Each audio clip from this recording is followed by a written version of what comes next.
Good evening, everyone. Can you hear me? Yep. Hi guys, it's Amy. I put you all as panelists, but I'm going to make John host. And John, if anybody else comes into the waiting room, you'll just right click them and make them a panelist. Got it. All right. Can everyone hear me? Yep. Okay. And Mike, why don't you show yourself and unmute yourself, please? All right, I hear you. Okay. Well, we're gonna call this meeting to order, and we'll start with the clerk, Amy Lynn, doing the roll call, please. Do we have everyone? Let's wait a second. Who's missing? Let me see. Jennifer's here. Mike, you need to show yourself, please. Well, do you not know how? well, I'm here. Okay. Well, if you need me to come to your house and show you how sometime, I'd be happy to do so. All right. Well, whatever it Okay. takes. All right. So we'll have the clerk call the roll, please. We lost. Oh, John, you're muted. John, you might want to unmute if you're talking. All right, I think Amy dropped off. She's making. She did. Commissioner Kramer, not here. Commissioner Galliard, Here. Commissioner Hyatt, Here. Costa, Here. Commissioner Vitus, no Commissioner Vitus, and Chair Powers. Here, and Commissioner Hyatt. Did you say his name? I'm sorry. Yes, he did. Okay. I don't think we have a quorum. Yeah, I would agree. Mm-hmm. What's your determination, city manager? Yeah, Kramer, Galliard, Holmes, Hyatt, Costa, and Powers. So Who's missing? uh, Vitus? Commissioners Vitus and Kramer. Okay, then we're good. Okay. Thank you. Sorry about that. Right. Okay, so let's do the Pledge of Allegiance. Commissioner Galliard, why don't you make that happen? I will. Thank you. All join me in the Pledge of Allegiance. I pledge allegiance Pledge allegiance to the flag of the of the United States States of of America, of to the America, republic and for which it for stands, which stands one nation one nation, under God, under God, indivisible, visible, liberty and justice and for all. justice for all. Thank you so much.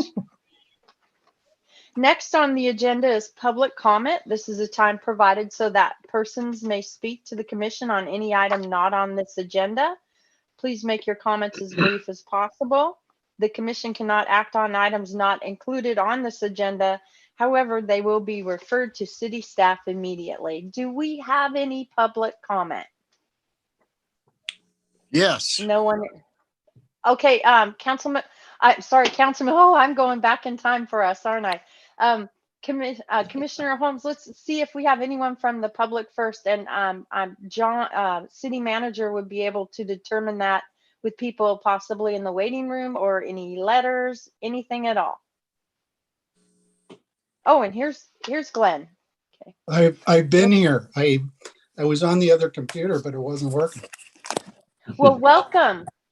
And show yourself too, if you can. That would be great. I will mark So city Commissioner Kramer is in attendance, and I do not have anybody else in attendance. Okay, so thanks for waiting, Commissioner Holmes. You have public comment, so you have the floor. All right. Thank you. Well, I'm disappointed. It appears that the item for 390 Finley Street has been pulled off the agenda. I thought we could move forward with that without any further delay. But I want to, I noticed that there has been schedule for the HDRC to meet again in January. And I would like to see some items on the agenda for that meeting regarding 299 Commercial Street, which was the Lawyers Row that was approved by the HDRC to be taken down. I think it was in 2016, and nothing has been done to build it back up again. Also,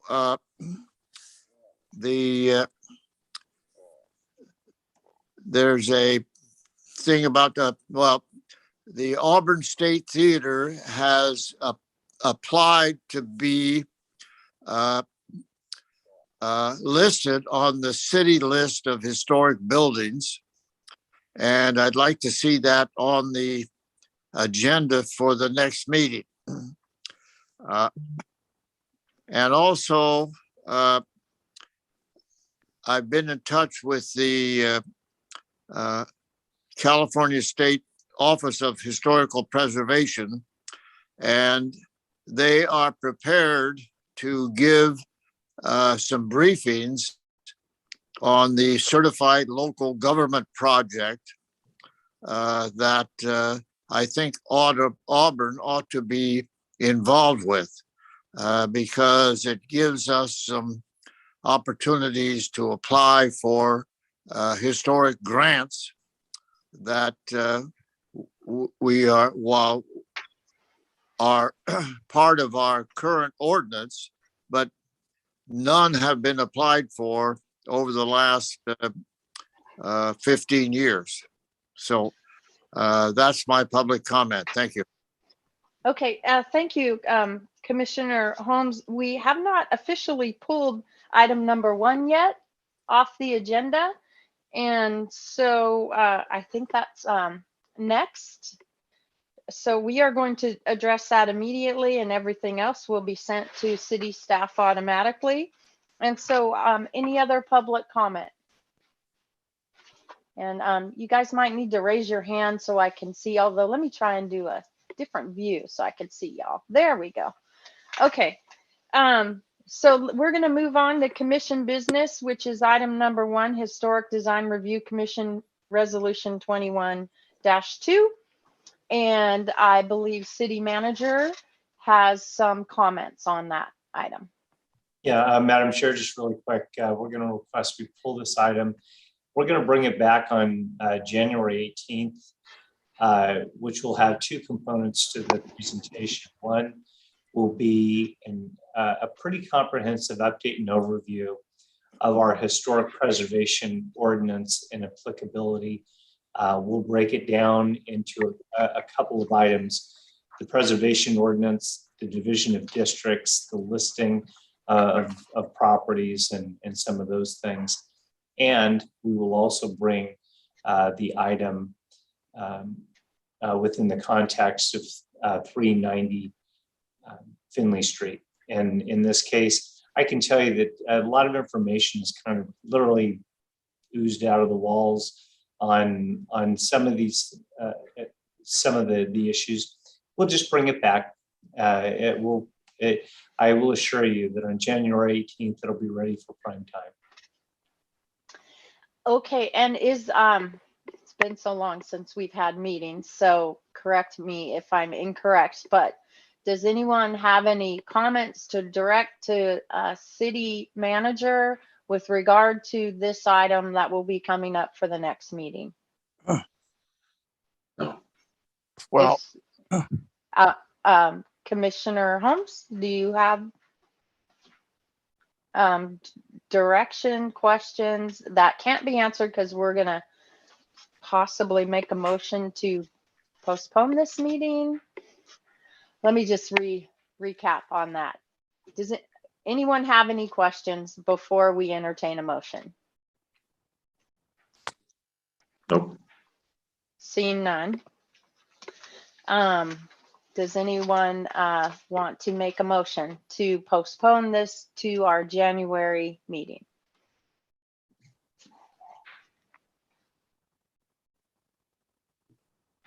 All right, I'll make a motion to postpone item V1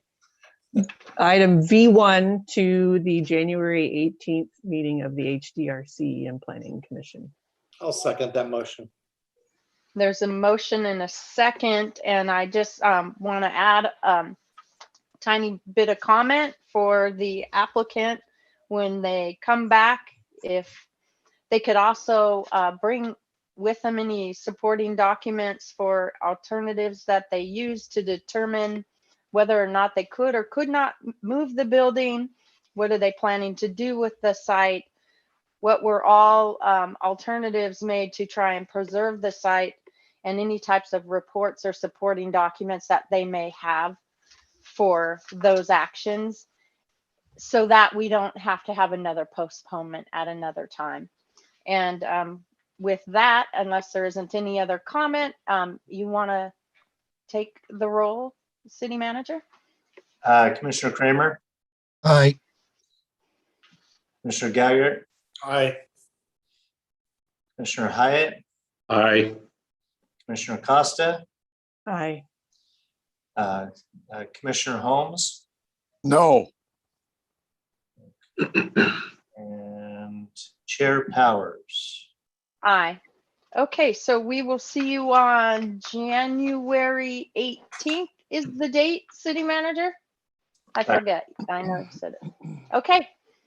All right. Thank you very much. Moving on to item number 2, form-based code RFP update, development of form-based code for the city core commercial area. And I understand this is an RFP that you have sent out. And is Jonathan going to be speaking on this topic? Yeah, you know, All right. I'll lead off and then I'll turn it over to Jonathan. Perfect. Thank you. So one of the things that we're a lot of discussion, if you look at our housing element, you look at various things we're looking to do from an economic standpoint. We are looking at various options, and one of those is for the core area of the city. City has a pretty old general plan, and if you track everything back to the 1992, 1993 certification of the environmental document for it, it makes it even more ancient. A form-based code is used in communities very similar to Auburn. The idea of established core areas within downtowns, in our case, downtown and Old Town especially. And essentially what a form-based code is a zoning document. And it gives a chance to incorporate a lot of existing zoning. It doesn't take away from some of the things that Auburn has, things like historic preservation, et cetera, and allows you to put together an updated zoning code. And it also gives you an environmental document at the end. Jonathan's going to be our lead on this, so why don't I turn it over to him and he can talk to you a little bit about where we're at on this. Perfect. Good evening, Chair. Good evening, members of the Planning Commission. Happy to be here. First time presenting to you. Been in front of many planning commissions, but this is the first time in Auburn. I think that Mr. Don Levy summarized everything pretty well. I do have a PowerPoint that I want to try to share here. It's the same one we gave to the City Council, but let's see if I can pull this thing off.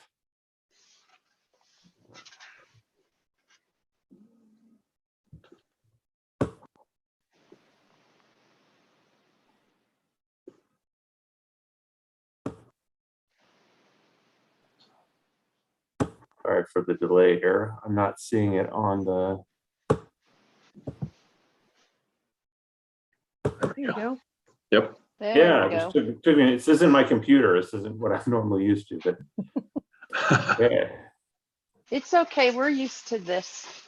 Yes, we are. It's become regular mode of operation. Okay, let's get there. Okay, I already summarized that.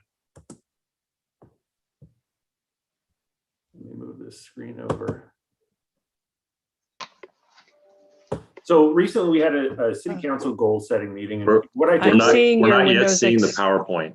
Yeah, you're seeing your Windows Explorer. Did you share an application or did you share your desktop? it says you're sharing your screen and I can see it. Okay. Yeah, we Are they- cannot yet see the PowerPoint. Yeah, you might have Double chosen. click, open it up. There There we go. Okay. Nothing changed on my end, so I don't know what happened.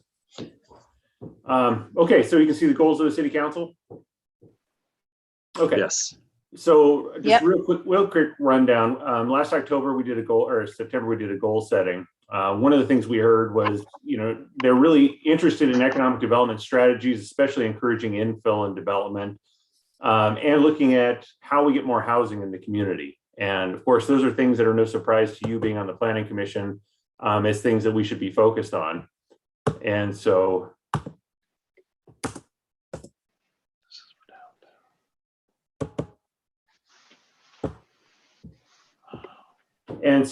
we're all aware that the zoning code is we won't say historic, but it's definitely up there in years. It really doesn't lack any specificity as far as, what type of vision that the community wants for the future. If somebody came in today and wanted to develop, they had a great concept, a great idea, we would have to go through multiple layers and multiple processes to get them from point A to point B, and really looking to try to streamline things.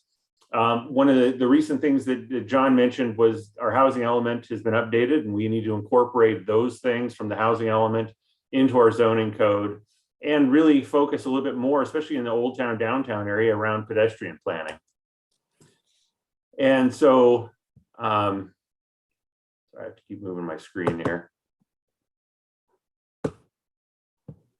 I need to go back. So what we're trying to achieve here with the form-based code is we need to really come together to create a modern vision and find elements that we can put within the community for mixed-use development. We have a very limited land area. Most people are aware of that. Annexation is going to be very difficult for us in the future, if it's even one of those options. So we're really into finding a way to utilize our existing lands better. The other thing, again, from an economic standpoint, is how do we get to over-the-counter permitting, where somebody comes in and it's a ministerial action. How do we create documents that encourage investment in our community? How do we come up with a design process where it's clear and transparent, where somebody that comes off the street can actually read what the requirements will be, and they know what the steps are from point A to point B. And those processes that we have currently that we have to undergo are reserved for those limited types of land uses that require processes, notification, and so forth. And also, how do we provide incentives? So we came up with a plan, and I'm not going to play this for you, but I think most of you as Planning Commission members received this link, and I would encourage you to look at this YouTube video. It's very informative about form-based codes. I looked at it and I thought it was good. Yeah, no, it really summarizes it well. It's kind of a transition or a paradigm shift for a lot of us planners that go, we go way back to spatial requirements, use provisions. And this kind of takes you out of that comfort element and really has you focus on design and the elements and how things fit within the community. I like to tell people, today, if somebody came in with the idea for putting in a Rite Aid, we work to develop a site for a Rite Aid. With a form-based code, instead of working for a site for a Rite Aid, we work for a site for a retail space that can then be used in the future, and it's there to benefit future retailers, because in 10 years, it may not be a Rite Aid anymore, it may be something else. And having those elements that are already designed well so that they transition in, and you can get other tenants or changing even the types of activities happening at those places, but really not changing the look and feel of the community around it.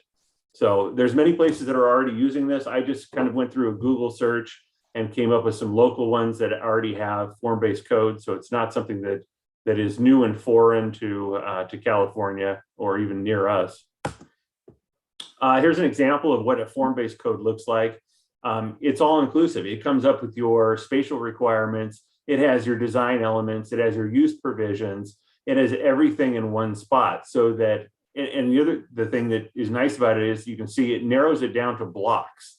So what you end up with is a vision for the future, which if you look at the map there on the right, it's very different looking than what our current map is. Our zoning map has, big swaths of commercial and big swaths of industrial, and you can actually dissect the community down into much smaller districts and focus on design elements and different types of uses specific to those areas. So it creates a very robust vision for the community. And again, this isn't right for every part of our community, but this is a great tool for an old town and downtown area. And that's actually where you see a lot of these codes being used.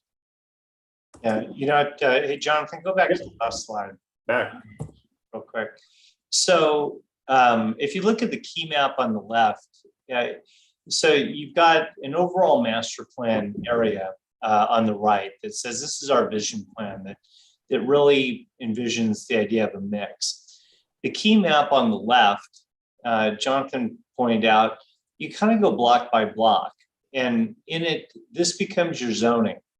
It covers, it gives the allowable building types that would go in. It allows you to go vertical as far as development. It gives you what you think the storefront development standards would be. The idea of moving things in parts of our town, they're right up on the property line and allowing those things to continue. It's the idea of creating that gateway going into a downtown. It also goes through and it gives the permitted uses that would go in. And most importantly, and probably one of the biggest things we'll talk about is density. Now, Jonathan's first slide showed that the zoning code for Auburn was done in 1973, pretty old. So one of the things that is not allowed in the commercial core, it allows apartments, but it doesn't allow residential. There aren't residential densities in the core. And one of the things that this does is it allows for a little bit higher definition. The idea of allowing residential zoning in that area really helps as you're looking to talk with folks. So a lot of that analysis goes into the development of the form-based code, but it allows for a true mixed use to go in. When you look at the overall standards, you can't really see it much in this slide, but I can assure you, you talk about heights, it allows for articulation. A lot of the times, for example, height is allowed on an average, which allows for variation in the way that buildings are put together. So overall, that key map really becomes super important as people are looking to do investment. And Jonathan and I have already met with various types of development people who are looking at Auburn and looking at our core.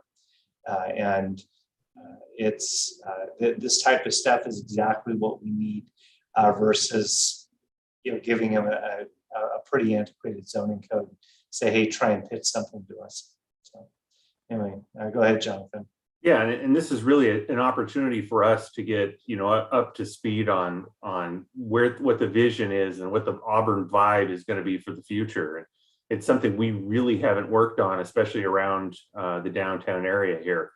And it'll incorporate a lot of the streetscape stuff that we already have. I mean, there's a lot of the stuff that we can pour into this and make it an even more robust document, and things we can use for grants and other things for public works dollars. And I mean, like John said, it's a really great tool. And even doing some of the design work around downtowns where you have most of the, the building heights are at max 3 stories, and providing for design elements that allow for a 4th story because it sets the 4th story back so that you can't see it from the street. So you still have that perception of the average store height or the building heights, but there's actually additional areas there, especially providing those for additional residential uses in those areas. And they're great tools moving forward. So, okay. So the area in question, if anybody recognizes this is our zoning map, and it includes the Old Town area, very much like the historic design review map includes, but then we added the kind of the appendage there at the bottom that includes the fairgrounds and up Auburn Folsom there a little bit to take in some of those other properties because of the value of them to the downtown and Old Town area. So approximately 268 acres plus or minus, and it has a list there of all the things that includes, and went out and took in the residential node that's on the hillside there between downtown and 80. And really, you know, we were looking at how we could do this to craft it to be the most logical area, and also being mindful that, you know, the bigger this thing gets, the more expensive it gets, the more labor intensive it gets. And being the community that we are with limited resources and limited personnel, tried to find something that really made sense and didn't overdo or what we think will overdo our resources. So there was also a previous effort made, I think it was in the I don't have my notes here, but I want to say it was in the 90s, maybe early 2000s, to incorporate some mixed use type of provisions. So you see in our zoning code, there's some areas there, and hopefully people can see my cursor, but the numbers, and that was an attempt at mixed use, but it's really not a true mixed use. It's more of a dual use kind of zoning that they set up. It's, you know, well, you can do commercial or you can do office. What we're proposing will incorporate some of those elements, but we'll make it a much more true mixed use type of scenario with scalable and applicable different types of uses that go into multiple spectrums and really fit the current, the current market today as it relates to the job industries and the current types of businesses that are being developed in small towns like ours, as well as our own. So where do we go from here? We're only on step one. We've submitted the request for proposals. We've submitted to everybody that we could possibly think of via email. It's been posted, notification's been given, it's on the website, and we have till January 7th until that closes. So we are on standby right now. I sent an email notification to everybody, just reminding them that and apologizing that we're doing this right during the holidays, but we are looking at trying to leverage some grant funds, so time is of the essence. And so hopefully we get a robust response to this. If we don't, we're gonna have to step back, retool, and submit it again, because we're not gonna give up on this, just a matter of how it's presented and waiting maybe for the timing to be a little bit better. A lot of the planning agencies are still dealing with housing code or housing element updates. They're inundated, they're trying to get those processes done. And so throwing something at them like this, it's gonna take a larger firm with the bandwidth that can take on multiple larger projects, because this is going to be a sizable amount of staff work for whoever gets it. So then we go move to the next step will be the existing conditions inventory. This is what the consultant's work will entail. There's going to be a robust public engagement process. I think in the RFP, if you read it, I said a minimum of 3 outreach meetings. So that'll capture the districts, public agencies, as well as other interested groups and parties in those areas, and really having an open town hall type of discussion on what the community's vision is, especially in certain parts of the community, as it relates to the people, the stakeholders that actually live there. And then they're going to work on the form-based code development, which includes the regulations, illustrations, and notice in there that the environmental and general plan updates are going to be something that's included. It will not be a comprehensive general plan update, unfortunately, but it'll be as necessary to implement this new zoning code.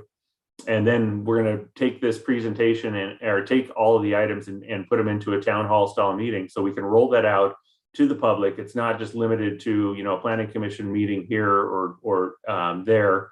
It's actually going to be something that's well noticed, and we're going to try to get as many people in the room as possible. Roll this thing out. Make sure there's no bugs at the last minute before we bring it back to you. And so that'll be the final step, is going through the planning commission and ultimately city council for their legislative approval.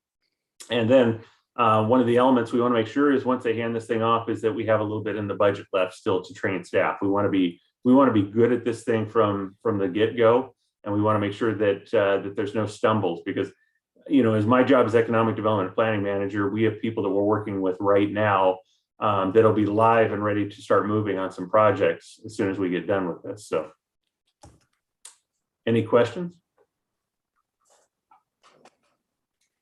Does anyone have any questions? And I guess the best thing to do is raise your hand if you have any questions at all.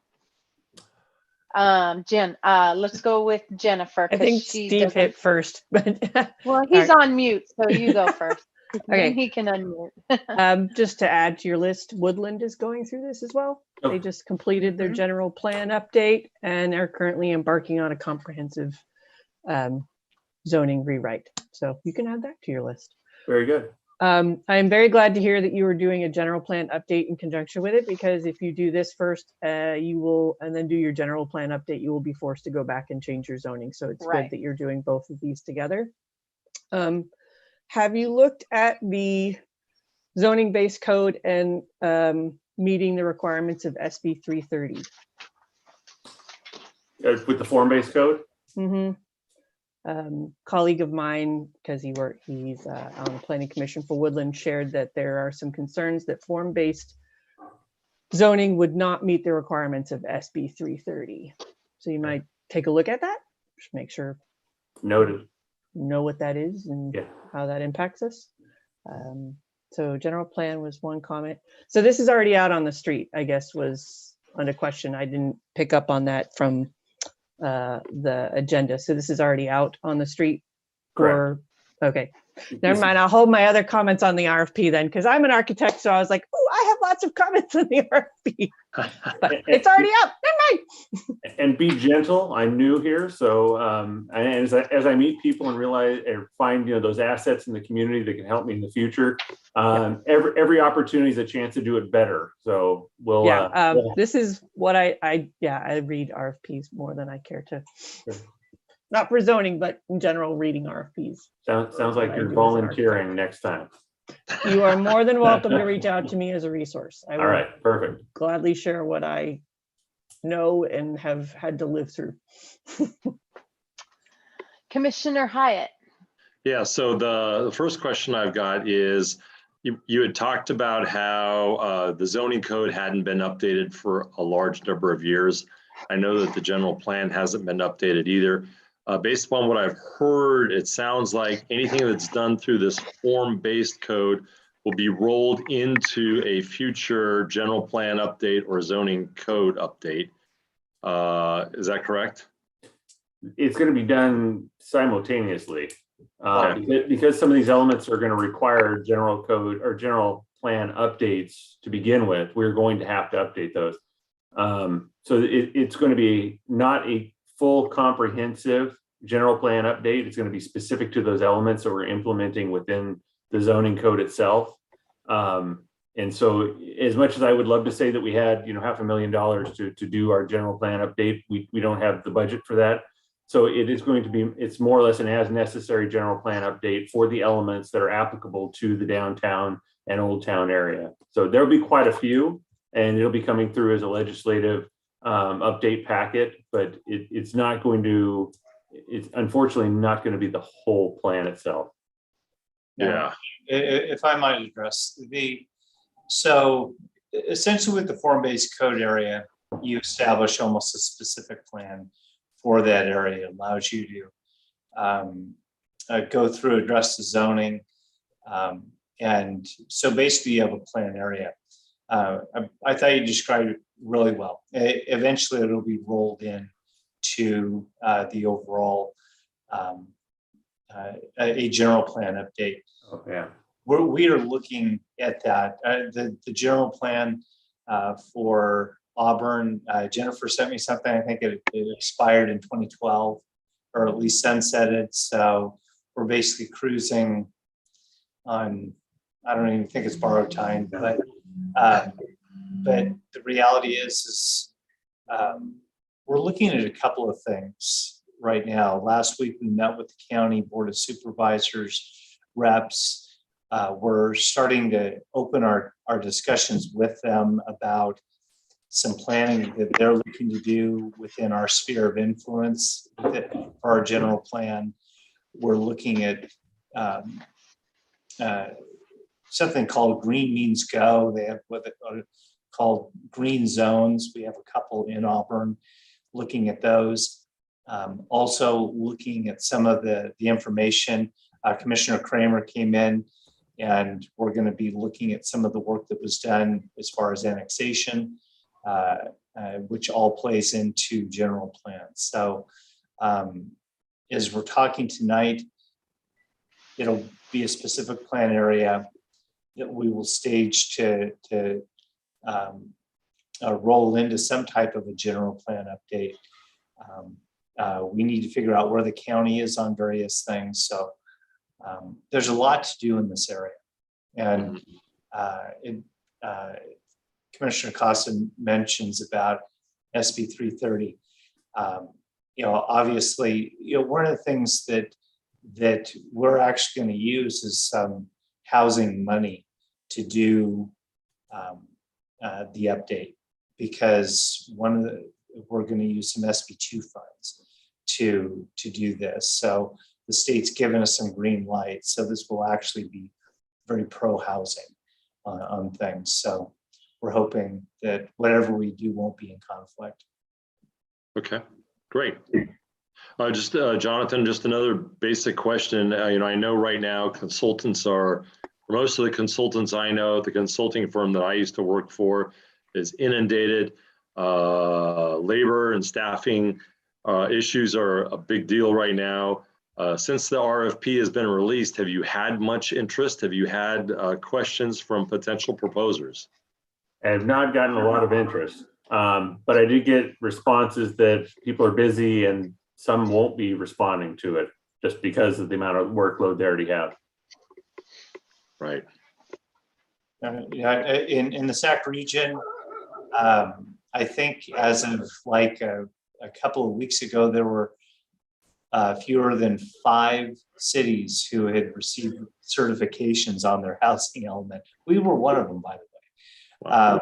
But I think everybody is scrambling. I think the entire army of people that HCD added onto their payroll are starting to hit their groove. But the housing elements have been a big deal, and I think to your point, they've completely swamped most of the planning folks out there. So if we don't get a response or something that we think is responsive, we still have plenty of work to do in a couple of other areas. If we have to wait for a little bit until we can hire the right people, then we might have to kick it off for just a little bit. Thank you. Thank you. Any other questions from anyone else? So I want to say, Jonathan, Mr. Wright, welcome aboard. Thank you. Glad to have you. Super excited about this. And I always bring up historical past information. And if you, on page 32, where you showed a previous update and you were unsure of the year, somewhere around 2009, 10, 11, the state required that every city, county, every city or county create land that allowed for shelters. So when you pointed out to item number 7 and 6, which I could share my screen and show it to you, but I think you all remember the real pretty multicolored previous update. That's about when that was done, because it was a state mandated. We had to provide for that type of zoning. And I have been asking for a general plan update since then. So thank you. Thank you. Let's get it done. And I know that everyone is shorthanded. We don't have the right staffing. We don't have all those things, but let's let's hope that we get on the right track and get this done, because our city has so many elements to it that just need this in order for us to move forward. So I guess that's my comment. One clarification, the inventory you mentioned, the existing conditions survey inventory, what exactly is that? What does that entail? So that's looking at all of the existing data, documentation. I mean, Ah. it's all the things that are sitting in my office on the shelf. Okay. Making sure that we don't duplicate past efforts and try to move forward with things that are at least informed on past efforts and how we move forward. And that was why that map was brought up in the 2009 updates, just letting people know that we're going to take into account previous activities and try to roll those in and make them part of this overall plan. And if you need any assistance, I have been around since 2004. I've been a part of the streetscape plan, that, you know, moving Highway 40 off our city streets, thanks to former Mayor Kevin Hanley, and a lot of the history of where we were there. So I'd be happy to give some input as to what the direction was back then. And I know direction changes, but we should try and be cohesive. So we're doing it all and making everyone happy. Our community is participating and our community is part of it as well, because we have a huge vested community and what they want to see happen to our community. So yeah. And like I said in the slides there, I mean, the outreach is going to be vast, and I don't want to say that, you know, you guys are going to be involved and have ex parte contact and this stuff, but I really want everybody to be involved from the beginning, so we don't get to the point where we're standing in front of you guys and you're going, why did we do this? This you as community members and as stakeholders and being here as long as you have the background knowledge need to be part of the on the ground floor part of the development of this. So there's going to be outreach. And that leads me to one final question, or just suggestion, is if we're going to put out an RFP and we're going to work through it, isn't the Planning Commission a place you would come to before you put the RFP out for something that we're going to be part of the process for the whole time? Or was there a reason why we're just now seeing this and we didn't see it sooner? So one of the things that John mentioned was that we have some grant fundings, and trying to implement those grant fundings through a mechanism that made sense that SB2 and HCD would acknowledge and fund was really the nexus for moving forward the way we did. I will say this, as a planning commission, we are all prepared to meet last minute with the right time to notice the community to help you make those decisions. We're all volunteers here. We all are volunteers because we have a stake in our community. We want to be a part of our community. So if you say we've got to get this to the Planning Commission as well, we're easy. We will meet, we will make it quick. We won't give you another 4-hour meeting. We'll go ask our questions as quickly as possible, but please keep the Planning Commission in the place where it belongs. Perfect. Helping. Noted. And even though I'm part of the HDRC, I still stand by as an architect who does larger projects and reviews RFPs. You're always welcome to tap me for questions. No, I appreciate the opportunity to learn and meet everybody. Yeah, and we're super excited you're here. Thank you, City Manager, for getting them here. And you have your hand raised, so. Yeah, just real quick, to kind of follow up on Commissioner Costa's question regarding the inventory. One of the things that we really need to do is jump on using our GIS system. And the idea of, I can actually see us doing two things. One will be not only just an inventory of active zoning, but a literal driving, literally parcel by parcel through the area. It's not that big, but our ability to log in exactly what's on the ground, the number of units that are in place. One thing about Auburn is that we already have mixed use occurring throughout the entire community. The idea that you have, you know, a 6 or 8 unit apartment surrounded by single family homes, it already exists. And so I really think that the hit that anybody thinks of, oh my goodness, you're going to increase densities or do something like that, I think it's going to be really soft, but I think it's going to start with a really good inventory and the ability to really characterize all the neighborhoods. So this should be really exciting. The core of Auburn is perfect. We are prime. We have some properties that would be really good to turn over in ownership from some folks. So you know, this process would be really exciting, and I can assure you we're trying to you know, position ourselves to do that. But anyway, but look for that inventory to be pretty comprehensive and robust. Yeah, that, you know, where I was driving, I was looking at the historic resources inventory because I think the GIS would be great. I mean, we've talked about it, just knowing what we have when things come in front of us and knowing all the facts about them, having them reviewed by qualified people to understand their historic value. Because again, I'm representing the Historic Design Review, so, and 30 years of experience in historic preservation. So just looking to advocate and maintain that character while also allowing our community and our city to evolve and modernize. So, but needing to understand and respect part of what makes Auburn is its history. So. Thank you so much. Okay, so that, any other questions? Or that was an informational only, and thank you for bringing it to us. Appreciate it all. Next on the agenda is staff follow-up reports. City manager, do you have anything, or are you good?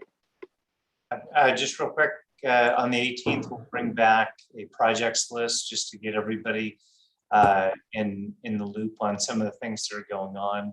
And I mentioned that we're talking with the county about a lot of different things. They actually have a number of projects that they're working on within our sphere, on our borders.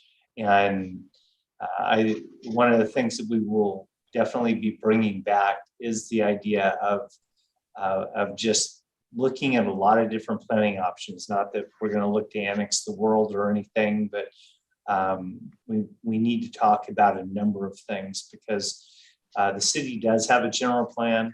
A lot of it is predicated on our sphere of influence. Our sphere goes all the way up to Bell Road. And from a opportunity standpoint, we need to take a much broader look. So we'll talk about a lot of those things. So look for that on the 18th. Okay, thank you.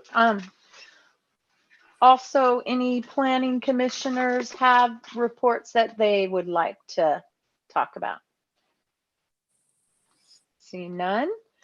And then you've already talked about future planning commission agenda items, and thank you for that. So we will save the date. If you need to have us meet sooner, we're definitely available, because we want to be part of the process.